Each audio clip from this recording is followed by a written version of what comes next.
Hey, folks, if there's one show that can make sense of this insane world, then you should watch it. But since there's not, you should watch The Daily Show with Trevor Noah. When the state of the world is bringing you down lower than Mitch McConnell's neck skin, let Trevor Noah and the world's fakest news team bring you back up again. It's like the news, but funny on purpose. Weeknights at 11, 10 Central, only on Comedy Central. Also, folks, a dream is just a great idea that doesn't have a website yet. Make it a reality with Squarespace. Squarespace makes it easy to turn your idea into a unique website, create a blog or publish content, even sell products and services of all kinds in just a few clicks. With 24/7 award-winning customer support, you can customize everything using beautiful templates created by world-class designers. And there's nothing to install, patch, or upgrade ever. Head to squarespace.com for a free trial, and when you're ready to launch, use the offer code WTF to save 10% off your first purchase of a website or domain. All right? Do that. Can you dig it? Can you dig it? Lock the gate!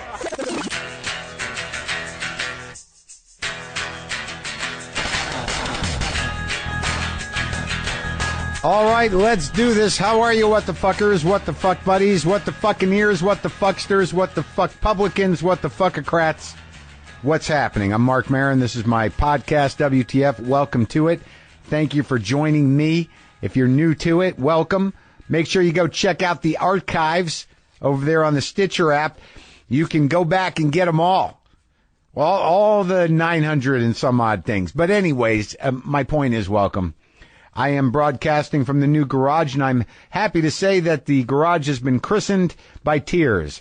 It happened, I don't even want to mention the guest because it actually didn't happen on mic. It happened afterwards, after a conversation where it got a little emotionally overwhelming. But tears have been shed here in the garage, and that's good. It needed that. It needed, that's sort of like breaking the champagne bottle on the ship's hull before it backs into the ocean. Now we have coronated, we have blessed, and this garage seems to actually have a bit of magic of its own. This is an old house that I've bought.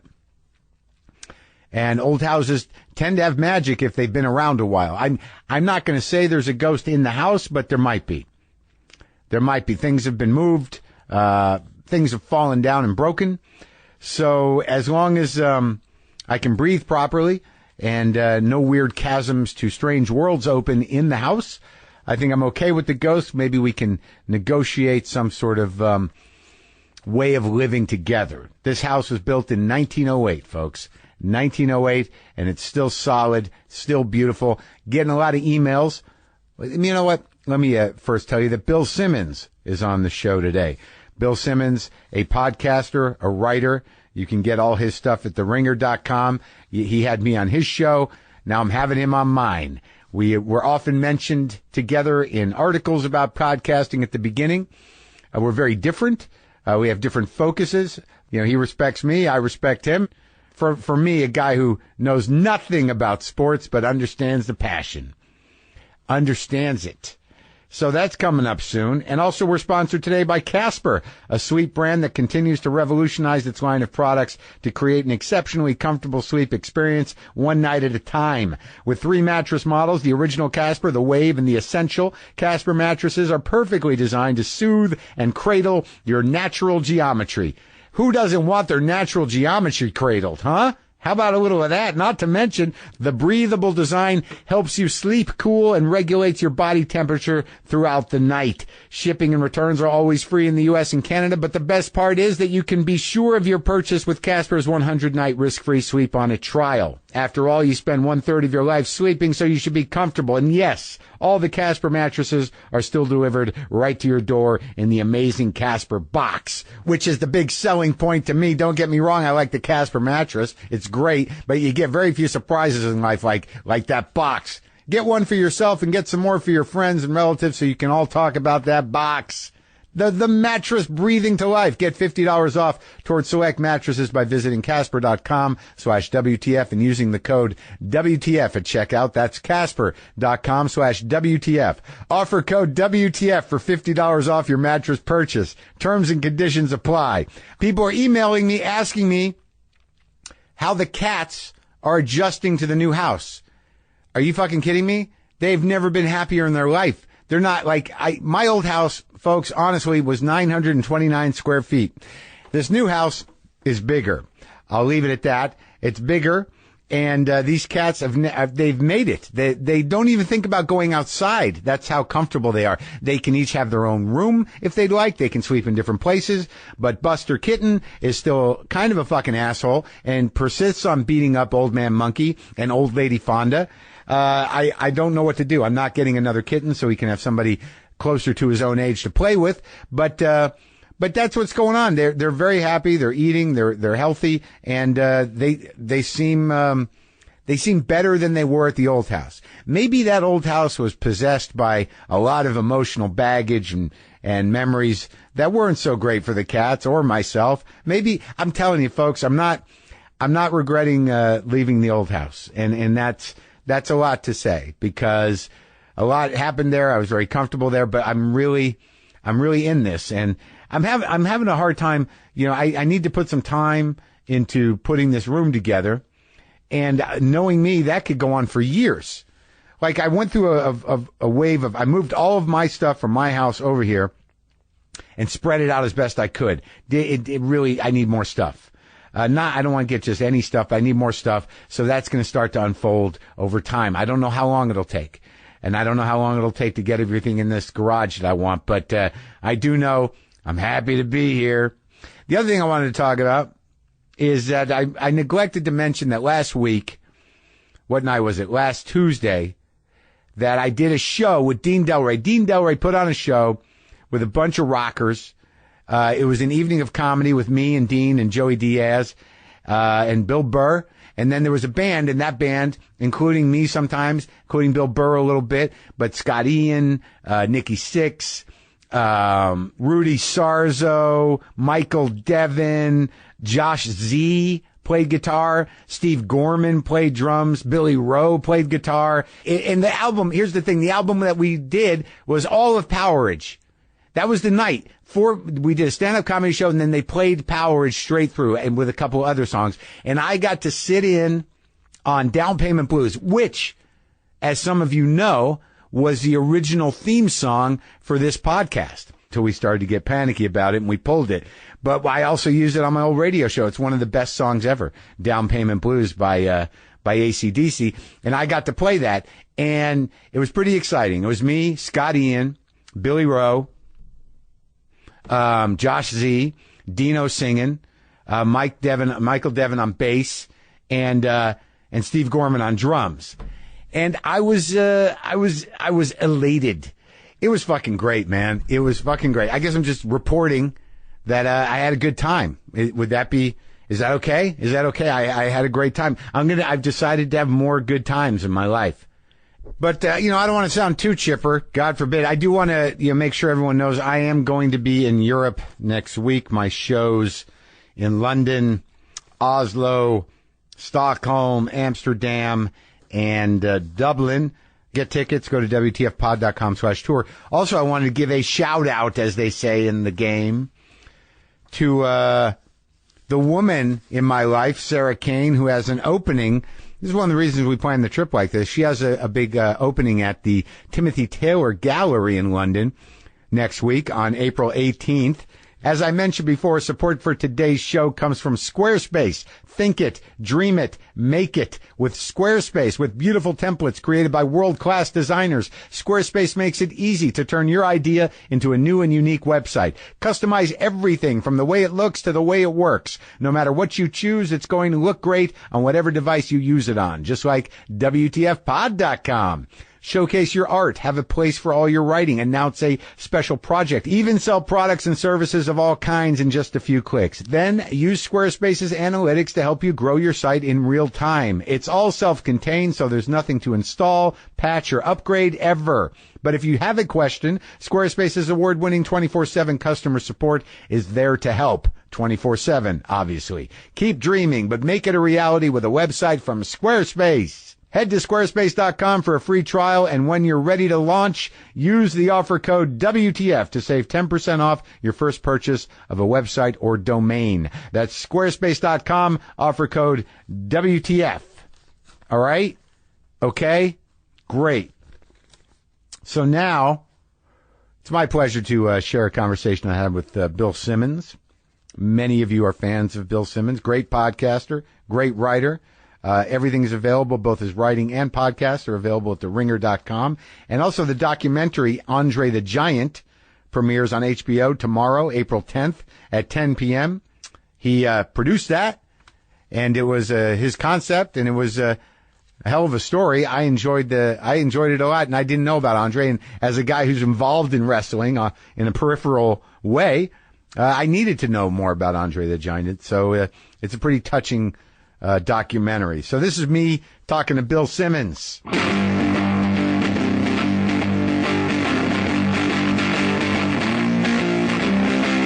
I don't really do podcasts. Turn it so face This way? That's good. Yeah, okay. That's better. Can you see me all right? Yeah. You don't really do podcasts? I don't. Why not? How come you're not part of a? We should talk about this on the pod. We've been on going you've been for taping 5 minutes. this? Yeah. Oh, all right. I don't know how you do it, but that's how I didn't do know it. we started. Yeah. Well, I just turned it on. You never know what's going to come up.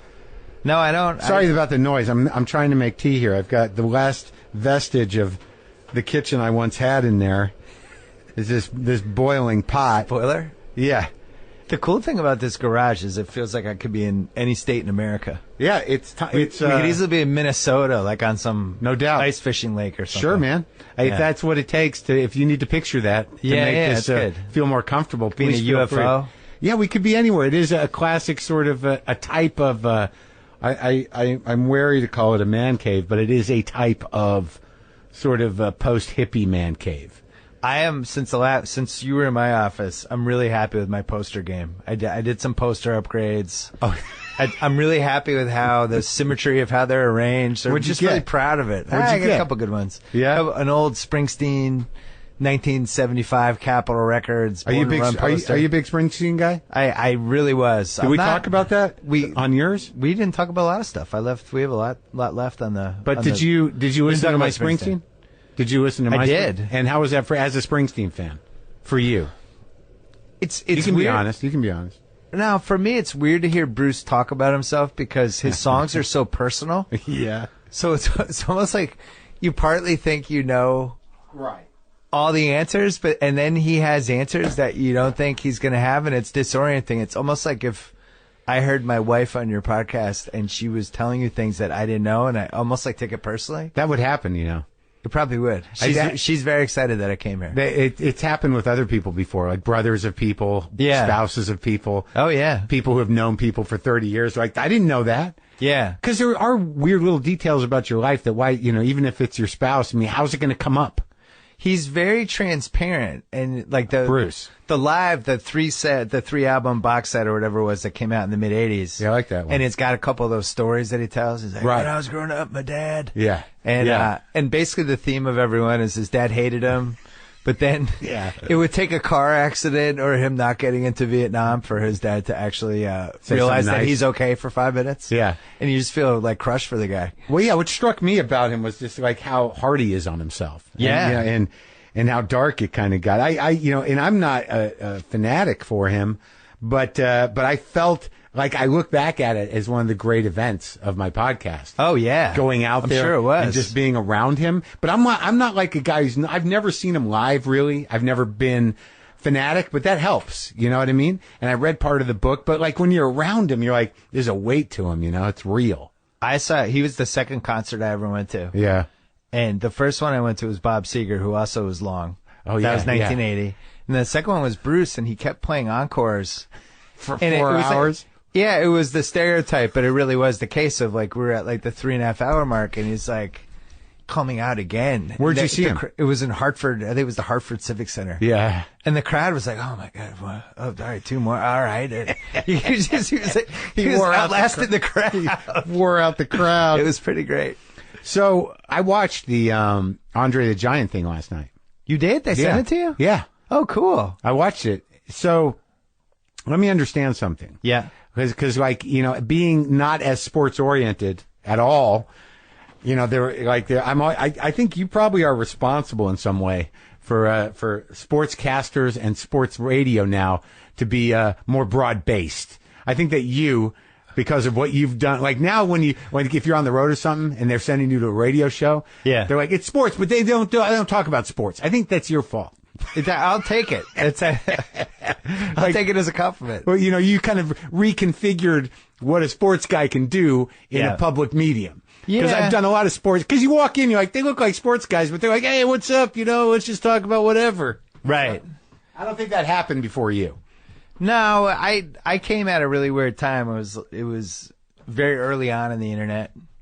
I mean, super early. Well, I know, but that's like that. And it was just the way they wrote and talked about sports, it was one way. It was like everybody had their two newspapers or their one newspaper in the local town. Yeah. USA Today. Right. And then sports radio was just starting to really come into its own, but not really. But that was it. And everybody did the same way. Right. It just complete like shop talk. Yeah. My whole thing was, I was on my own for 4 years just writing for this site that I had created and trying to figure out what worked and didn't work. When you were on AOL? When I was in Boston, yeah. Well, let's go back. Then I wanted to start with Andre because, it was an interesting choice because I know you sort of masterminded the 30 and 30 on ESPN. 30, yeah. And that, I have to assume that you were gone by the time they did OJ Made in America, right? I was in there for the early stages of it, actually. Because that seems to be the sort of like what you were headed towards. Yeah, and we knew it at the time. We felt like after we had done volume 2 and gotten that going, and I remember the guy that I created with Connor Shaw, we're driving back. We were at some $1 million arm of some screening. But you're still working at ESPN. This was like 2013. Yeah. That's when he started making the OJ doc? That was when we were thinking about it. Oh. And the big thing for us was we had hit this point with 30 for 30 where everybody just liked it. Yeah. And it wasn't always great. Yeah. And you kind of know that. And people, another great one. And we're like, that was like a B-. Like, oh, really? And so some of them didn't work in your mind? No, it's like anything else. You have some great ones, you have some good ones, and you have some... But the premise was you would do sports like real documentaries and use real filmmakers. You use real filmmakers, but more importantly, concentrate on stuff that had happened in the last like 25, 30 years. Uh-huh. That was the big inefficiency when we launched it, which was HBO's doing Joe Lewis and Vince Lombardi and all these old guys. And it was like, we want to do the Fab Five. Mm-hmm. And... but by the time the OJ thing, we started. You got to move it all up to date because you're almost an old guy. Yeah. Well, it's funny is we had wanted to do OJ in the first series, and it was still too close, and it was like you can't do that story in an hour. So what we ended up doing was can't do it just about sports. No. So we ended up doing... if you did a documentary just covering OJ's sports career, a new one, that would have been insane. Sort of people would have been like, what is this? Yeah, what about the part where he murdered people? So we did a whole thing about the day of the car chase. Yeah. And it was an hour, and it was all the different things that happened on this day. And that was in the first volume. That was really all that we could have done with that story. But then after 5 years, it's like, hey, how do we blow this out? And the initial idea was 3 parts, 5 hours. Oh, and then it turned into what, 10 parts? No, it was 5 parts. Ezra probably ended up at 7 hours, but he took it. I mean, I was there when he sent us the treatment, and then we pushed it to. You hired Ezra? Yeah, because Ezra had worked for us on the Big East. He did the Big East documentary. Yeah. He's just really talented. He's great. I talked to him about the OJ thing. I still have his treatment. It was 2 paragraphs. Oh, really? It was like 3 parts, 5 hours. This is what I want to do. And it was like, yeah, okay. This is what I want to do. I want to take on race in America going back to the beginning. Well, it was race. It was celebrity. It was sports. Yeah. And then it was also a legal case. And, initially, the first multi-part one we wanted to do was Tyson. Yeah. And I was always fascinated with Tyson Week, like Shark Week. Yeah. It was like Tyson Week, Monday, and just like tell it that way. Yeah.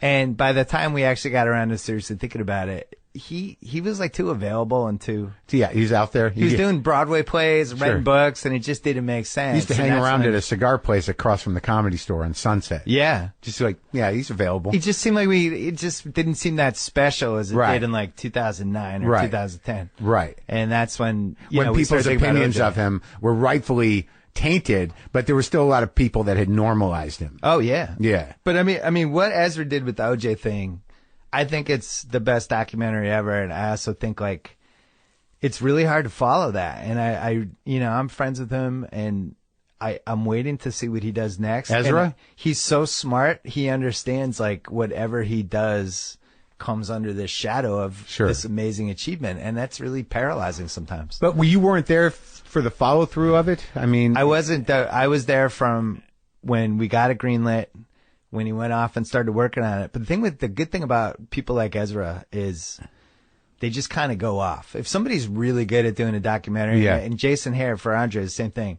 They just kind of disappear. And it's almost like they go into witness protection and they dive into the footage.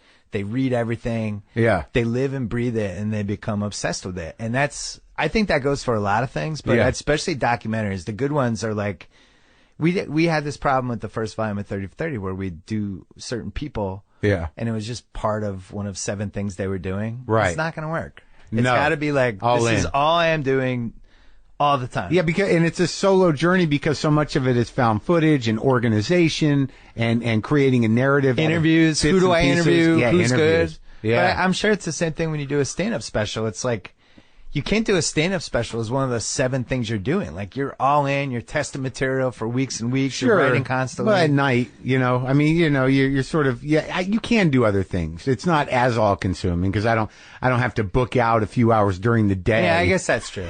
But it's the number one thing in your mind. Oh yeah. Yeah. I'm book out a few hours a day to talk to myself.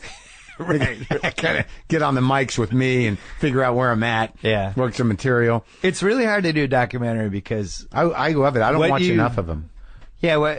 And it's frustrating because I did so many that I can watch them now, know exactly what's right, what's wrong, what they should have done. Where the turn happens, where like, oh, it's getting sad now. Well, now I don't know what to think. That well, moment. true. No, but the biggest mistake people make is they keep too much. Yeah.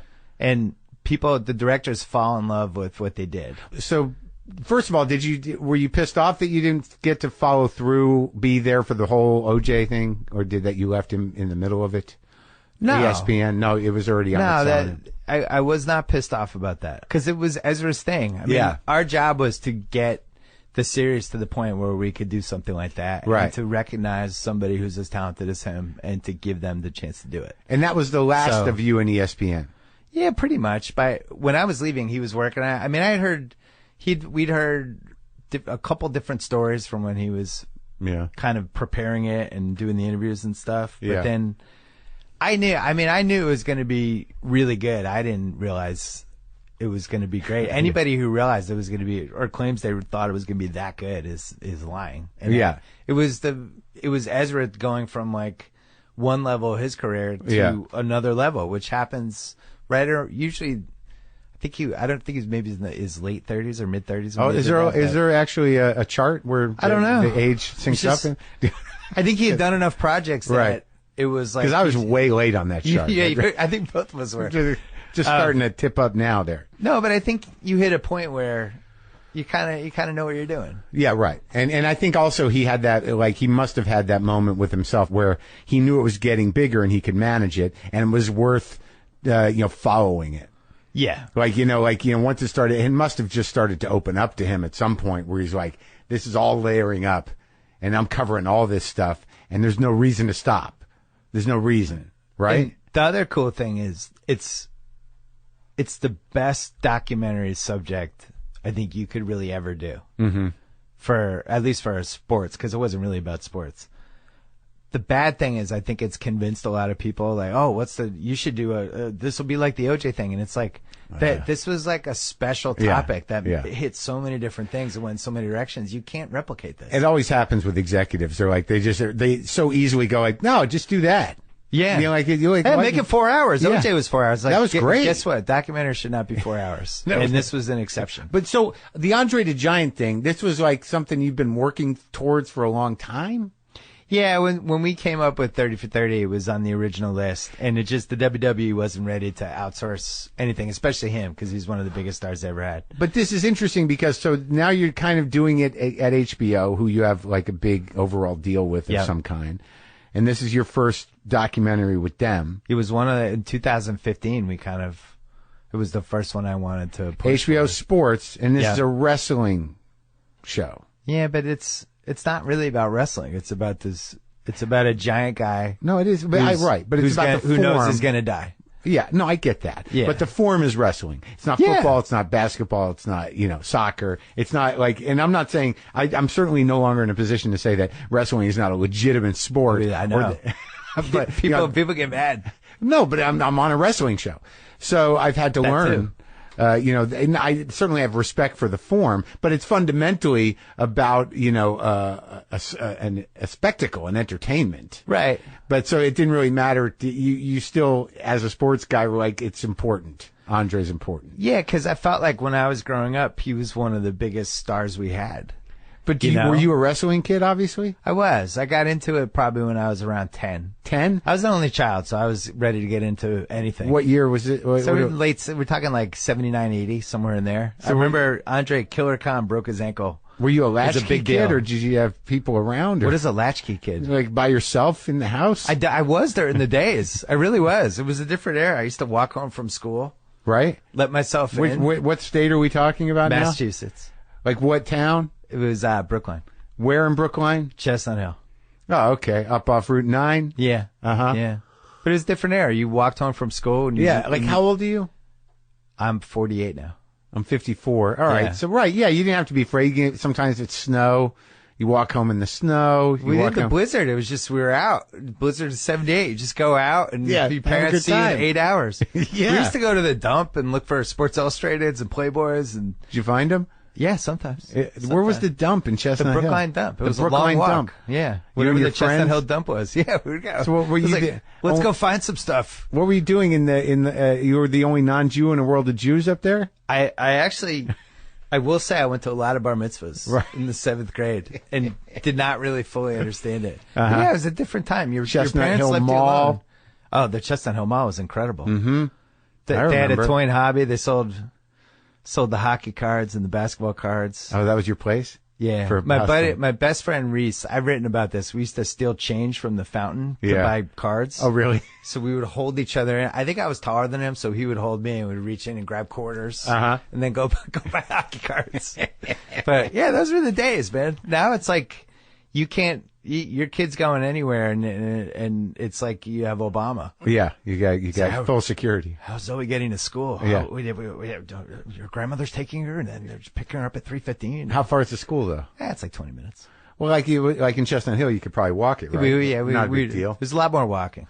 Yeah, I remember that. And it was fun because you'd have your friends and sometimes you'd just walk. Yeah, and just keep going. There was more playing. It would be like, oh, well, the guy in the next street. There's him and he's got his 2 brothers. Let's go over and play hockey all day. And now I think it's moved more toward video games, Instagram. Yeah, they can relate to people that have seen them. Yeah, kind of. Can they? I mean, in a lot of ways, yeah. But you don't get the feeling, you don't get the sense their vulnerabilities, the humanity of the person, the competitive nature when you're doing an actual game is different than a video game. I agree. When you're bullying somebody, you stop. Harder and easier. Well, it's easier now, but because you don't see the guy about to cry. Right. Back when you were just a shitty bully as a kid, you're like, oh no, he's about to cry. Hey, buddy, I'm sorry. No. Hey, man. Yeah, the Instagram. I was a bully and I've been bullied. I wanted to say I've done both sides. I think everybody's been on both sides of it. The Instagram, that whole world is really. I have a 12-year-old daughter, a 10-year-old son. So yeah. Watching how they interact, and fortunately my kids both have people skills, but just the little games with Instagram is really crazy. I have no idea. I'm not like with kids. with the girls, and if somebody's not in the group picture because they all went to the mall, their feelings are hurt. It's like it's this whole more elaborate way to hurt other people's feelings that you really have to be careful of. I can't imagine what it's like to have kids and have to explain to them something. I will say that I had Klosterman on my podcast the other day, and we were talking about the Parkland kids. Yeah. And how sophisticated they are. Yeah, very. They're kind of children of social media who are actually the first ones that understand how to harness its powers and, mobilize. And also want to do that. Organize. Yeah. I don't know. Yeah, it's kind of fascinating because this assumption that millennials are just these useless, self-involved They're not. Idiots. They're really smart. I have a lot of them that work for me. They work really hard and they're really smart, and they're just different than the generation that came before them. But your generation was different than your parents, and mine was. This is what happens, right? But the fact that they they organized in real time with each other to do something politically relevant. It was sort of like, oh, maybe there is hope. There's this glimmer that maybe there is hope. And also the way they handle trolling and stuff, where it's the first generation, somebody comes at them and they'll just cut the person's knees off, almost like a comic at the comedy store with a heckler, like, oh, you're going to heckle me? Yeah. Boom. And they raise the stakes. Yeah. Yeah. I'm in I can't handle the trolling. I'm too sensitive for it. Like, right. I really am. Like, I really if I'm you get heckled even now, and it's heckling's different. If I'm on stage, I can eviscerate somebody. Yeah. But like just the sort of anonymous nobody, right? On Twitter, taking, because you can't really defend yourself because you're going to get into a clusterfuck, right? That it's not. They've already won just by you reading it. Yeah, yeah. As soon as you respond, it's over. But in a club, you get a laugh or you just knock them out. It's easy. It's different dynamic. Yeah. So how long does it take to learn how to cut their knees out? Some guys don't do it at all. Some guys don't. It's not important to them to sort of nurture that skill. I think it's important. I did it innately because crowd work is fun. It can be funny, and you have to be able to defend yourself. But some comics are like, God, they won't engage with it. I'm always amazed, and it's something like, obviously I worked with Kimmel a long time ago. He can handle himself. When we were launching the show, and he could, but it took him, I don't know how many years in Act 1 to learn what to do when a joke didn't work, which was Carson's greatest skill. Right. Carson was just always that weird beat. Yeah, he was the funniest when a joke failed. Yeah. That's when it became funny because he rode with whatever and he made fun of the audience. Yeah. And Kimmel, it took a while. Oh yeah. Just to get the reps of, oh, that didn't work the way I thought, and they reacted this way. I'm going to twist this and still make it and still save it. And now he's the best at it. Well, all those guys. Yeah, I think he's very good because he can sort of really handle trolls, you know what I mean? Like he online and stuff. He's very good at handling trolls. Yeah, because they kind of creep me out. Yeah, trolls. He is very aggressive with all of it, which I think is an interesting way to play it. But and also he's very emotional now. He's sort of grounded in an emotional place, and he's being very honest. So let's go back. Chestnut Hill. Yeah. You're an only child. Yeah. So where's your mom and dad? I think he said only child, like I was like in the some weirdo. Yeah, in the army or something. Well, they kind of freak me out a little bit because I always assume I'm freaked out by only children. Yeah. Well, I always assume that and I'm always proven wrong, that there's an inordinate amount of pressure on the only child, in a sort of subverted way from the parents because you're the only shot they have.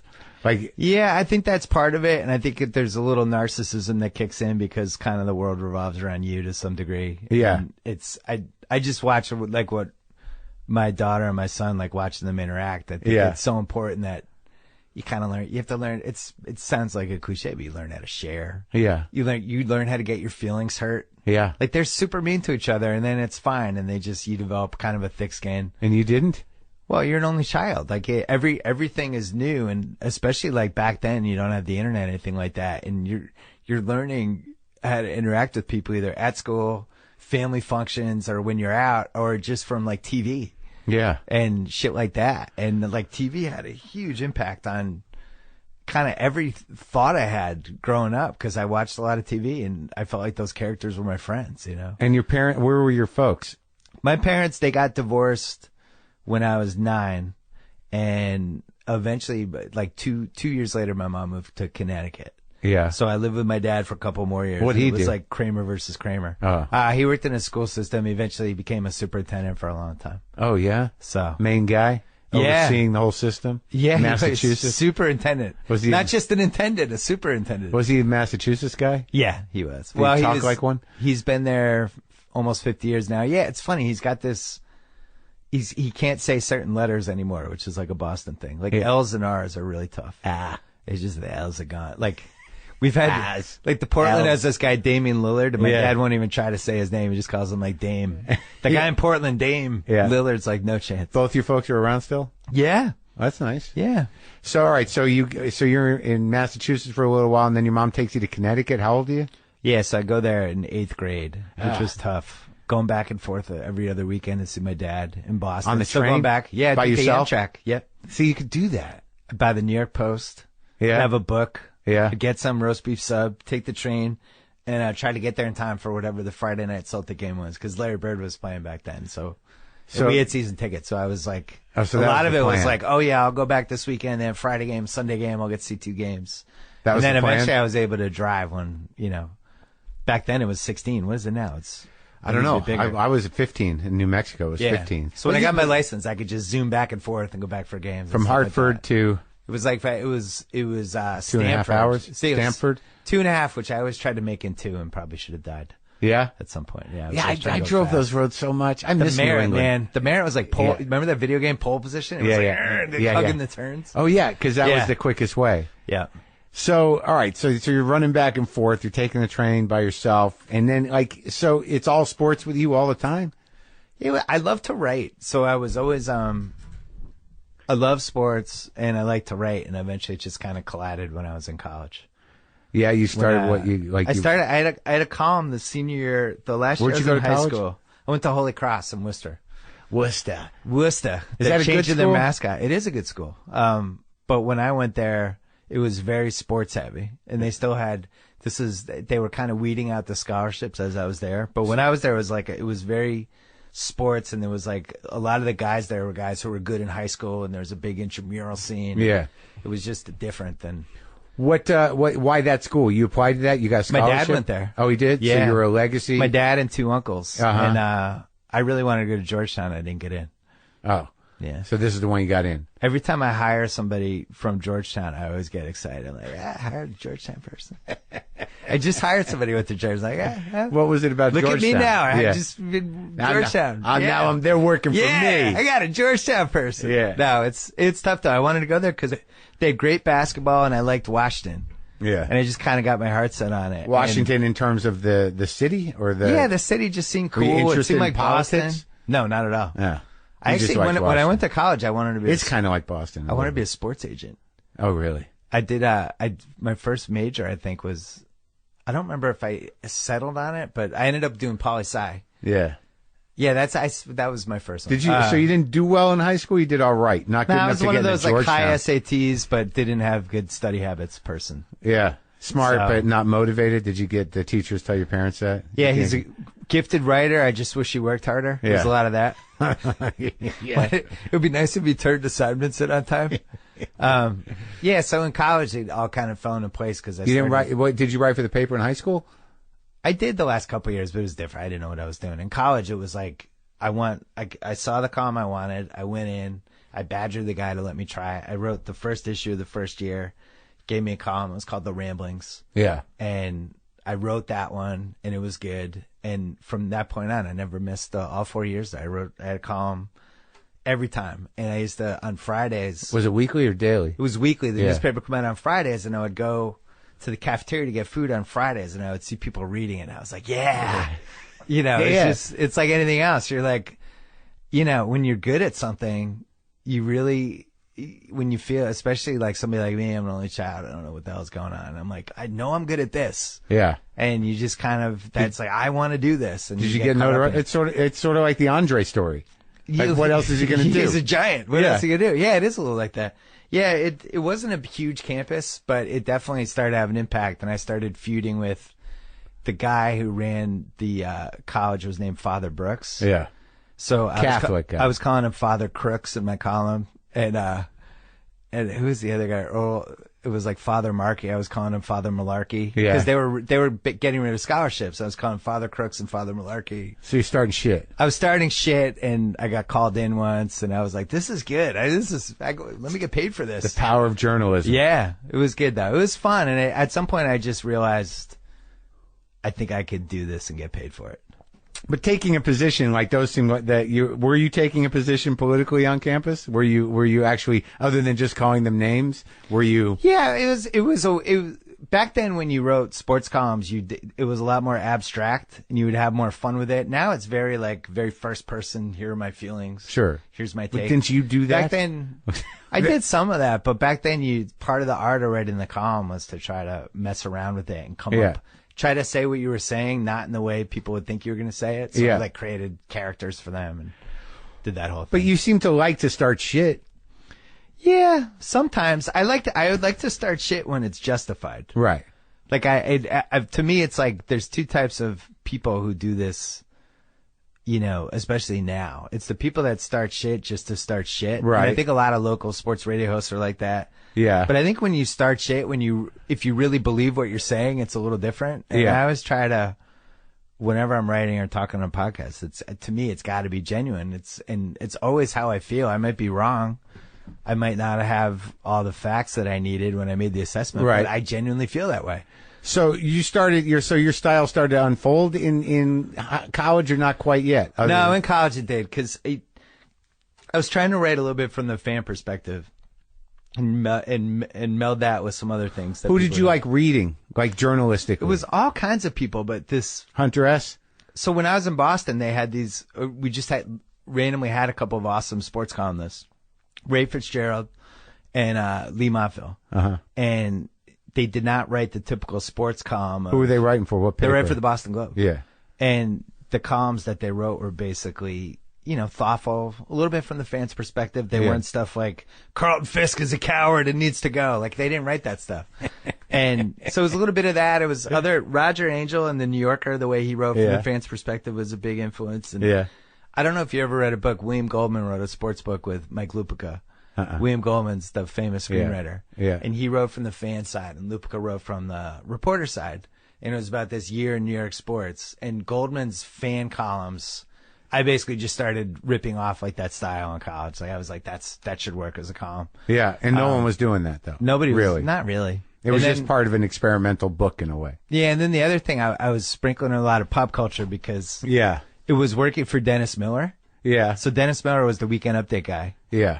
And I would watch the Weekend Update, and he would have like just these random, obscure pop culture reference jokes that I just thought were like the funniest things of all time. Yeah. You know, I remember there was that one about blah blah blah. But it's like playing Stratego with the Lander sisters, and I was like, I get that. That's a great joke. Yeah, right. You felt in on it because work those in. You still feel like you had to be a little smarter than the average knob to get him. Yeah. I mean, like the thing about Dennis, you know, he wasn't necessarily my cup of tea, but you had to be impressed with the lyricism and how many references he could get in.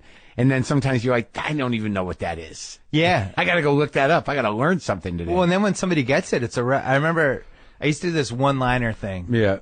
That it was a column of one-liners, which now would basically be, I guess, Twitter. You wouldn't even need to do it. Yeah. And one of the lines was about the 3-part Hawaii Brady Bunch episode when the mask when he found the weird the tiki guy thing? Vincent Price kept the kids in a cave. Yeah. He kind of kidnapped them. Right. And then Mr. Brady and the Bradys, they found the kids, they freed the kids, and then they kind of felt bad and they invited Vincent Price to the luau. Right. And I was just like, why the fuck did they invite him to the luau? Like, he should be in jail. He kidnapped their kids. So I did a throwaway line in that. And then at a party that night, a couple people were like, Vincent Price, man, that was some good shit. You know, and I was like, oh, good, somebody got it. So you just kind of don't know. So you kind of like you like the attention, but also you land in jokes. Yeah, you don't know what's working because the stuff that really landed was the actual columns, and like if you took a take on something and you read about Mike Tyson or the what Holy Cross was doing in their sports or whatever. But the little throwaway lines, I always noticed people would mention those, and then when I finally the grabbers, and then when I finally had my own website a few years later, I started one of the things I knew I wanted to do was a mailbag. Yeah. Which I hadn't really seen done successfully as a sports column. And it was completely 100% ripped off from viewer mail. But it was email at that time. Yeah, it was like... At the very beginning. It was like, send me... Yeah, early email. I was writing for an AOL-only site. And it was, you know, here's my AOL address. Send me an email. I might answer it in my mailbag. Right. But it was ripped off from Letterman. Sure, but Letterman didn't invent that. No. Yeah. But I grew up as a kid in the 80s. I revered Letterman and sent him viewer mail things and watched every Thursday night hoping he would pick mine. Did he ever pick one? Never did. But so you do undergraduate at Holy Cross and you're studying political science. Yeah. Poli-sci. But you're just doing mostly, you're preoccupied with writing. You do okay in college? I finished with a 3.0, which was a miracle. That's pretty good. I had a 2.5 after freshman year, and my dad wasn't. Did you get along with him? With my dad? Yeah. Oh God, yeah. That's good. Yeah, he's my buddy. I actually made him as my column evolved. He became a character in the columns. Pretty much. And it Did was he like that? I think he did, actually. Yeah. I think he kind of enjoys it now, especially because he's retired. I have him on my podcast sometimes. Yeah. He's like stereotypical old, crusty Boston fan who's like strangely hopeful but upset about stuff. And Yeah. So- I have my dad on too, but it doesn't always go. It depends where he's at emotionally. It's tough because you're always going to enjoy your parents more than anybody else is going to. Yeah, because my parents are genuinely, as endearing as they are, they're a bit disturbing. Well, that's what the one I want to have on is my mom, and she Yeah. refuses to come on because her pop culture choices. Oh yeah, Her favorite movie ever is Sex, Lies, and Videotape, which is that's a weird Isn't one. that weird? My mom's super weird. That's pretty good though. Yeah, my mom's got a lot of weird hobbies. It's like and Soderbergh's first movie. I know. And It's- she's just like, it's the best. But she has a lot of takes, and she would be unbelievable on a podcast, but knows it and refuses to come on. Like what She's other kind of stuff? my great white whale right now. Oh really? Getting my mom on my podcast. What other things is she like into that's odd? She's obsessed with wine. Right now she's watching With wine? she watches all English shows on like Netflix Yeah. and Amazon and Hulu, like Yeah. anything that's English, but then weirdly went to like subtitle shows, and she's like, I just watched this amazing Italian drama. And Yeah. I'm just like, what are you talking about? What did she do while you were growing up? What was her job? What was her world? Initially she was a teacher Yeah. / social worker. Uh-huh. And then eventually just got remarried and became a mom. And then after I went to college, had this whole run as like the manager of a jewelry store in Greenwich, Connecticut. And I don't know. She's had a lot of Doing that lot the of older lives. lady business thing? Yeah, well, she wasn't that old at that point. Eventually She got just like- older, but yeah. And did that marriage last between her and the next guy? Well, a while. Yeah. 30 years. He's your stepdad? Yeah. Yeah? Yeah. Huh. Like that guy? Yeah. All right. I like everybody. Do you, come on, you don't. You can't. What, is this where you're trying to get deep on me? No, I'm not trying to Yeah. get deep. I'm just curious. No, I don't I don't come from that. I don't come, the stories like, I know that divorces, my parents get divorced when I was 35, so I didn't have to deal with that. Yeah. Other than, in sort of hindsight or as a grown up. Right. But I've talked to a lot of people that it affects them one way or another, or it doesn't, or they don't think it does. But step parents, I can't imagine. It must be just weird and difficult. I'm fascinated by kids of divorce, and I have a couple friends now who are Yeah. divorced who have kids, and That's and I've happening. talked to them about it because I was like, "Here's what happens when you're the kid of a divorce. You can tell them. You can, I was like, you're gonna play your parents against each other. You're gonna learn two things. You're gonna learn how to lie to your parents. You're gonna learn how to lie to them to make them feel better about things that it feels like it might hurt their feelings Yeah. if they found out. Yeah. And then you're going to play them against each other to get what you want. And Yeah. it really turns you into like kind of a devious person. But it's just instinctual. Yeah. Well, it's weird to become, especially if you're an only child, you're like in the power seat, Yeah. Yeah, of course. which Yeah. is It's all ridiculous. about you. I was like 9 when my parents got divorced. Yeah.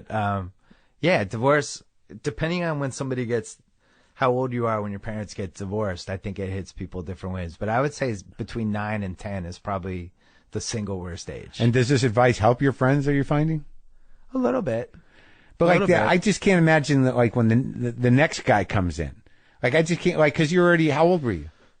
That's the 12, thing. 13? What I've learned looking back is that being a step parent is the most thankless job there is. It's got to be the It's worst. just brutal. You're dealing with all the shitty parts of having a kid, but they don't look like you and they're not half of your DNA. And he didn't have kids? No, he didn't. Oh, my God. And then the kid, like, it's got to hate you right out of the gate. Yeah, it's tough. Yeah. It's tough, but it's fine. I had a really good experience. I think Yeah. a lot of people probably could not say the same. Yeah, the competitive element of it, or like, whatever. Ugh, Or like it ends up being like, did you ever see the movie This Boy's Life with Leo and De Niro? Yeah. You end up like with the De Niro the worst. stepdad, like she's hitting you with a belt. And, the I mean, worst. that's your worst case scenario, but Yeah, where the mother enables it because. yeah, and the for mother's what- like, I'm just so happy to be married again, do whatever. Fucking nightmare. So Yeah. you didn't have to live through that. No. Oh, I good. didn't. No, not at all. So, all right. So you went to graduate school I did. for journalism? I did. I wanted to. This is a really weird era, and there's only a couple movies that have captured it. Yeah. Where like Reality Bites and Singles and Kicking and Screaming and Yeah. Couple, but it was like before the internet in the 90s that all these kids graduated from college and they didn't 100% know what to do. Like Right. the ones that want to be more artistic. And Yeah. it's like I think I want to be a stand-up comic. I'll go to LA, and Right. I think I want to act. All right, I'll go to LA. I hope I meet somebody. And with writing, especially like if you're trying to write about sports, Yeah. your only path was to go to a newspaper. Right. And the thing with newspapers is people are at newspapers for 25, 30, 35 years. And Forever. you go in, it's not a meritocracy. And I spent probably 3 years After graduate school? after graduate school working for the Boston Herald. Then So you did 2 years in graduate school, got 1 year of graduate school. master's in journalism in 1 Yeah. year? Did you Yeah. double up, or was that just the It program? was like an accelerated program. Oh, and then, so then you go do what you think you need to do. Get a job at a newspaper. Yeah, but this is great. I'll have a column in 2 years. Right. And then the world doesn't work that way. And then you're like, what the fuck? And What was it like? I just had just a series of bad breaks. And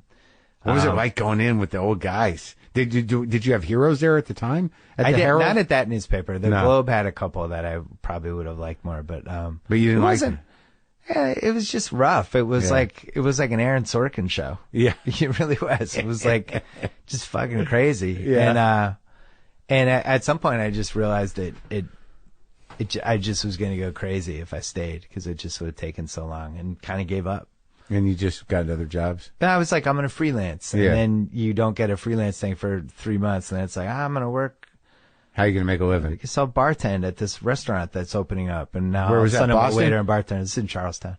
Charlestown. Yeah. And then did that, and all of a sudden a year goes by and I haven't written anything. And that's when I started my site, because it was like, I But were you boozing? Were you getting sad? I was. No, I was doing the whole thing you do when you work in a restaurant. You stay up late. Yeah. You get to know people from other restaurants. Yeah. You get to know like everybody who's in town. Drinking after hours. Oh, after hours. Like you're up till All 3:30 night. in the morning, Yeah. smoking cigarettes. Yeah. Like waking up at Doing the schniz. noon the next doing day. some blow. No, never did that. It must have been around. I can't say I'm so innocent with that stuff. Because I bet it's a different era, too. When I was at restaurants, it was everywhere. It's just like the crazy chefs. It probably was, Yeah, but yeah. people knew that I was still traumatized from lead bias, so maybe nobody did offer it for me. But I gotta say though, it was a great year. Yeah. And I feel like everybody should work in a restaurant in their 20s for a year. Yeah. It should be almost like going to grad school. Was it like a home-owned restaurant, not a chain restaurant? Like some- Yeah, it was like it was this restaurant. It had this probably 16-seat bar in the Yeah, front. yeah. And regulars? yeah, it was like neighborhood regulars. Yeah. But it was cool. And then at some point, you look around, you're 27, you're like, am I really going to give up writing? Is And this it? Yeah. tried to get it going again. And how'd you do that? Is that when AOL came in? Yeah, so they had this site called Digital City. It was all these different little cities. So this is like at the beginning of the internet, Yeah. kind of. I had only had AOL. I had only had email for a year. Yeah. So 96, I got email, and I had AOL. Yeah. AOL you was didn't have a like- choice, really. Yeah, I didn't know what else to get. There's And only a couple other ones, right? in Earthlink retrospect, it and- had been on for people had email since like 92, 91. I had no idea. I had no idea this whole world existed. I don't remember when I got it. Yeah. So they had these Digital City Boston Yeah. things, and there was a guy. It was Digital City Boston. Yeah. And there was a guy called the Movie Guy, Yeah. and he wrote movie reviews, and his picture was on there. Yeah. And I was like, oh, I wonder if they want a sports guy. So I just started badgering them, and then they finally gave me a column like in the spring of 97. They built like this little site for me. Yeah. I edited it myself, did Yeah. all that. And I was Boston sports guys. And it was like, I think it was $50 a week the first 3 months. And So- and it was just how many were you writing? I was trying to write, I think 3 times a week maybe. But I had a whole plan for what I wanted to do. I wanted to do like, I knew I wanted to do mailbag. I knew I wanted to do like a 30 best sports movies ever column. Yeah. I knew I wanted to write about I do a running diary of watching the NBA draft with my dad. Yeah. Which is like time stamped. So I had some plans for the first couple months. That and were then- actually repeatable. yeah, Refillable. a couple gimmicks that I Yeah. thought would work, and then some, just have a little more attitude, Yeah. and just kind of appeal to younger audience. Because at the time, I felt like all the people in Boston were not appealing to me. Right. Like they weren't writing or talking to people in their 20s who like sports. Mm-hmm. And I was like, there's a show or a writer or somebody out there that's going to connect with these people. And that was you. It took a while. Yeah. Yeah. I mean, it was so early in the internet, like the first year and a half, you could only read the column on AOL. Yeah. And, I'd have buddies at work who couldn't read it. So I used to copy paste the column and mail them to my buddies. Yeah. And then they would mail it. And then all of a sudden this little mail chain of the column was out. And it was like people kept asking to get on the list. And all of a sudden I had this list of like, I don't know, 700 people or something. And I'm sending it out. And then one day somebody mailed me my own column. Like, you should check this out. And my name had been, I was like, it's my fucking column. Yeah. But that's what it was like in the 90s. I mean, it was like the wild, wild west. And when did it start to take form? When did you start to, be able to get some metrics on it? So, outside of like email. The big thing for me, it was funny. There are two things. One was that sometimes the AOL main page would run a thing. So it would go from, I'd be writing from 5,000 people to like 2 million with one column. Like, whoa, hey, that was cool. Because they put it on front? They put it on the front. And then the other thing was to get a keyword. So I had a keyword sports guy. Yeah. And because I'm such an idiot, I thought the keyword was more important than just like maybe getting sportsguy.com, which would have been a much better way for everybody to get it. Because you were still in the AOL thing. Yeah, I was like, AOL, it's my little universe. But, right. But by 2000, you could feel things opening up. And the biggest thing that happened in sports was Peter Gammons, who was the biggest baseball writer at the time. He decided to make his column ESPN.com only. It was not available in a newspaper. You had to go to ESPN.com to get it. And that was the first time people like my dad and my Uncle Bob were saying, so I type in ESPN.com and does it pop up? What? Yeah. So you could see everybody like going through the process of it. He was and bringing them into the internet. Yeah. And that's when I was like, the internet's going to happen now. I really. Because of that guy. Yeah, that. And there was a trade. I've told this story before, but the Red Sox traded for Pedro Martinez. Yeah. And like, in 97, it was the first year I had my site. And the trade happened, probably like in the morning, like 10 o'clock range. Yeah. So I wrote a column about it. I got emails about it, was working on another mailbag for it. And like this whole news cycle happened. And then the Globe comes in, 18 hours later. It's like, Pedro Martinez has been traded. It's like, yeah, we're all over here. We've already been talking about it. And that's when I really felt like newspapers were in trouble for the first time. They were just late. Right. It was late in like a really embarrassing gap kind of a way. With that kind of stuff. Yeah, it's like, that happened. What do you think? Yeah. And you react. And now the internet is, with Twitter, 20 years later, it's like, this happened, boom, here my take, and it just never ends. For better and worse. Yeah. For better and worse. But then ESPN hired me. And when they hired me, I knew. Out of AOL. Yeah, that was spring 2001. They had me write a couple guest pieces, which each time I wrote them, they really took off. And I knew at that point they were going to hire me. And was that an exciting day? Yeah. Well, for a couple reasons. One was I was like 31 at that point, and I don't think I had made more than 42,000 a year or something. Right. And I had a girlfriend. I wanted to get engaged, and I was like, wow, this is. Meanwhile, I signed like one of the worst contracts ever. But that was. But it was a job that meant security. It was old-fashioned the number way. was big, but they like owned my ass for 3 years in all these different ways, and I was just so happy to sign anything. And what was like at that time? So, could you tell how big your following was through AOL at all? You didn't really. Have I could tell stuff was happening in Boston. So, like the Celtics, the fourth year I had my site. Yeah. I could tell people in the bars and stuff like that. But it was referencing you? Yeah, just like people like, hey, are you? And people from different teams who work for different teams reaching out to me and things. So it was clear something good was happening. Right. But then at ESPN, when I joined ESPN, it was really the only sports website that mattered. So I joined this page that had some great writers like David Halberstam, Ralph Wiley, Hunter Thompson was writing there at the time. Yeah. And all of them were kind of from a different generation. They're all great writers, but they weren't writing for Did you read Hunter? I read all that. I mean, when I was in college, I read all of those. Right? Yeah.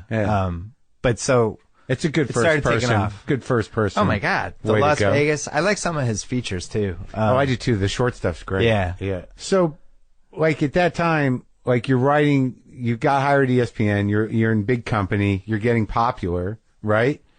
Yeah, there was, but the internet still wasn't in, like, you didn't see it as huge yet? Or? No, to me it was like, I was still looking at it as like a gateway to do something else. Yeah. You know, I like always wanted to create like a TV series. I'm like, maybe this will lead. I'll create my own TV series. Right. Or maybe I'll get to write for, Letterman. Right. And it seemed like a step to do something else. I didn't see the potential of it. I knew wanted to write for Letterman? I wanted, it didn't seem stable. Like in 2000, 2001, you tell people you wrote for the internet and they were always confused by it. They were like, you write for the internet? Do you get paid? And they're asking those questions now. Yeah, I think they come still full are. Circle. Yeah. But I think, I don't know. It just didn't seem like the greatest bet. Well, how'd the relationship with Kimmel unfold? Cause I wrote about him. He did this roast. Yeah. He did this Shaq roast. And he was really funny. And I did a column about the Shaq roast and I wrote something nice about him in it. And then he emailed me and we started talking and we became friends. And did he read your column? Yeah, he read it and, but I mean, like all the columns, not just the one about him. Yeah. He had been reading my column for a few months and then I mentioned him in the column. He's like, oh, I'm emailing this guy. Yeah. And, so we became friendly and we started talking. And right around that same time, it was summer 2002. All of a sudden, ABC was courting him to do that show. Yeah. And he's like, I'm going to tell you something you can't tell anybody. And I'm like, who the hell am I going to tell? I live in Boston. Yeah. He's like, I think I might have a chance to get this late night show on ABC. Yeah. And I want you to move out to LA and write for it. And at that point, I'd been on the East Coast my whole life and just, he flew me and my wife out. We went out. And, did you marry the girl that you were engaged to? Yeah. Well, she was a little worried about LA because she was East Coast too. And where's she from? She's from New York. Yeah. But, we get there and there's this big feast. He's throwing this charity feast for like the Italian thing. Yeah. And we go and it's like, I'd already met his executive producer and we go and we show up. My wife has her little concerns about LA and there's one of those big slides that they have at like carnivals. Yeah. And going down the slide is the guy who's going to executive produce the show and 3 of the juggies from the Man Show. Yeah. And they're like, hey! And at that point, I was like, I'm done. I know she saw that and she's never going to want to move here. But we moved there and it was great. I haven't left since. So, but you didn't stay in television? Like, I mean. No, I didn't. I worked for him for 18 months. And what was is your decision to stop? Yeah. I really loved it. I love being part of a show. I loved all the people that work for it. I loved like launching something. Right. Like I really believed in Jimmy. Like I really genuinely felt like he was special. Yeah. And I felt like he had a chance to do a special show. Right. And I was a child of Letterman and he was too. And I just felt like it'd be so cool to help launch a show that becomes something. He's really gotten very good. And he really has. And the first, I don't know, we probably like about 9 months in, we did this thing with Mike Tyson. Yeah. Where we flew pigeons with him with Jimmy's Uncle Frank. And I was the writer assigned to the show and the guy supposed to edit it. Yeah. And we were on this roof in Harlem and I just felt like I would have rather written about it than done a TV segment. Right. Right. And from that point on, I was like, I just felt like I had unfinished business with the comm and the internet was getting bigger. And I was like, I'm writing for somebody and I'm getting like 2 jokes on a night or 1 joke or a couple ideas. And meanwhile, like I could be the lead of this website and really maybe have an impact. And so wait, they'd offered you what? They were trying to get me to come back from probably about a year in with Jimmy. But I talked to him about 5 or 6 months and I was telling him, how I was feeling about everything. And we had like a really good, he's just a really good friend of mine. And we saw both sides. I didn't want to leave the show yet, but I also felt like I was missing out on this thing that I could see. The internet. Yeah, the internet and also like having impact on it. I think most people's reaction was, why the fuck did you leave what you had? You had like the best gig in sports. And you just got a sense or you just saw it from the momentum of how many people were paying attention or, it was more a sense of watching what was going on the internet and feeling like people weren't writing the stuff I would write. I just assumed when I left, like just other people would fill whatever void I could see, just everywhere. Yeah. But it really felt like I was like, I could really have an impact. Right. I think if I come back, I think I'd put more thought in the column. It's also hard to, when you go from like you're absolutely nothing, doing nothing, to all of a sudden you're building a huge fan base. Like it freaks you out a little bit. Yeah. And you start like second guessing everything, and you're getting really criticized for the first time. And it was a lot. It was a lot to deal with. Like just what's happening. I went from I'm the same guy. I'm living in the same apartment I was before, but now people in like Australia are reading my column. Like, what the fuck is going on? Yeah. You liked it. I liked it, and I didn't like it. Yeah. I actually didn't. There were things I liked. There were things I didn't like. Uh-huh.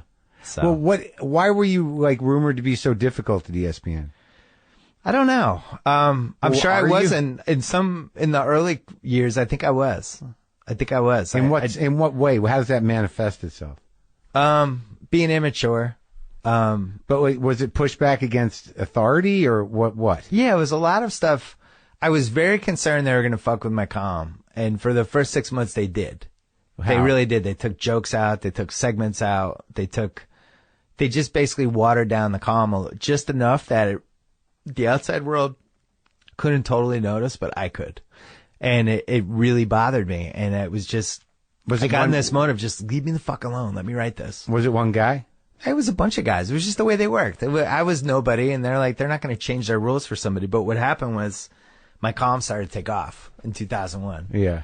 And I didn't really know that, but they knew it. And all of a sudden I got enough leeway and all that stuff. But I would still battle with people. There's a million things I would do over again, especially now that I'm in a position of being a boss. Yeah. And I've been in that position all decade. And I look back, I'm like, God, I would have hated being the boss of that person from 2001. But, you just don't know any better. And then when I went back, I had a whole plan for what I was going to do in 2004. I had a really good year in 2004. And what happened? I knew what I was doing. When did Grantland happen? Grantland wasn't for another 2011. Oh, really? Yeah. And that was within ESPN. Yes, my contract was up at a time when I just had a lot of leverage. So at 2004, you caught on, and then you were just solid, and you were making good money at ESPN. I caught on, but the internet caught on.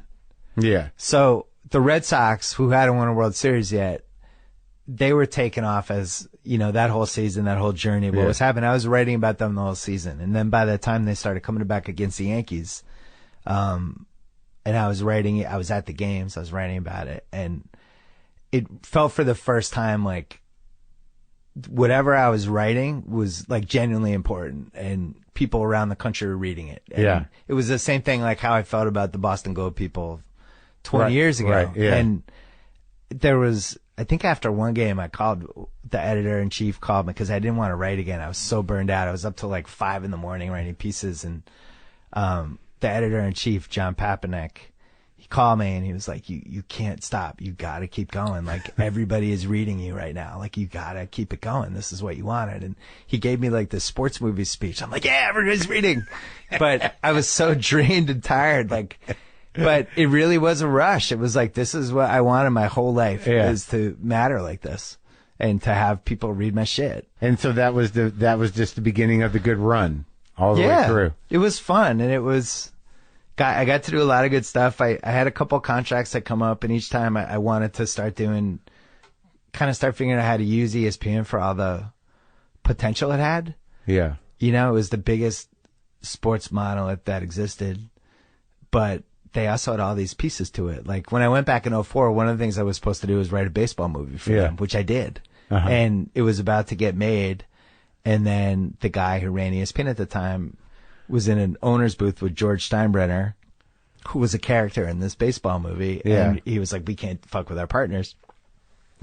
And they scrapped the baseball movie that I had spent like my whole summer writing. And, but at the same time, did you get paid for it extra? I got paid for it. Yeah. And I did this animated series that didn't work. But I was just trying stuff because I was like, this company's, is just there, and it has money and it has resources and it has reach. Yeah. And it's going to try to do movies and TV and all these different things. And like, this is cool. So when I re-signed with them in 2006, heading into 2007, part of it was like, I want to get more involved with, production? The entertainment side. They had this group called ESPN Original Entertainment. A couple months later, I sent them the memo for 30 for 30. Yeah. Which the name was in the title. The premise for the most part was there. And it was basically centered around HBO is this monopoly on sports documentaries. Why? Yeah. Why don't we have it? We're the worldwide leader. Why are we giving this up? Our documentaries, we're putting so many out. Nobody knows which ones are good, which ones aren't. They have to be under a brand so people know that it's a certain thing. And here's a gimmick we can use. I laid most of it out, and Skipper and Walsh, the people who run the company, both of them were like, this is great. Why don't you develop this? And my friend Connor Schell, who was like, now runs content for ESPN, but at the time was pretty low down on ESPN Films. I forwarded him the email, and I was like, check this out. And he was like, this is cool. And he came up with the one wrinkle of, instead of 4 people doing it, how about what if all 30? What if we went outside and got all 30 filmmakers to do the 30? And then he flew to LA, and we had this awesome marathon meeting in my little guest house in the back of the first house I bought here, and we sketched out the whole series. And then we fought to make it for, I don't know, the next year and a half until it finally happened. And you became a TV producer. I did. And at the same time, I was writing my basketball book, which was like, it was my second book. My first one did well, but I felt like they had screwed it up. Put the columns? Yeah, it was like a Red Sox book. And why'd they screw it up? They didn't release enough of them. I was going to these book signings, and they had like 25 books, and there was 300 people there. And I was like, this sucks. Yeah.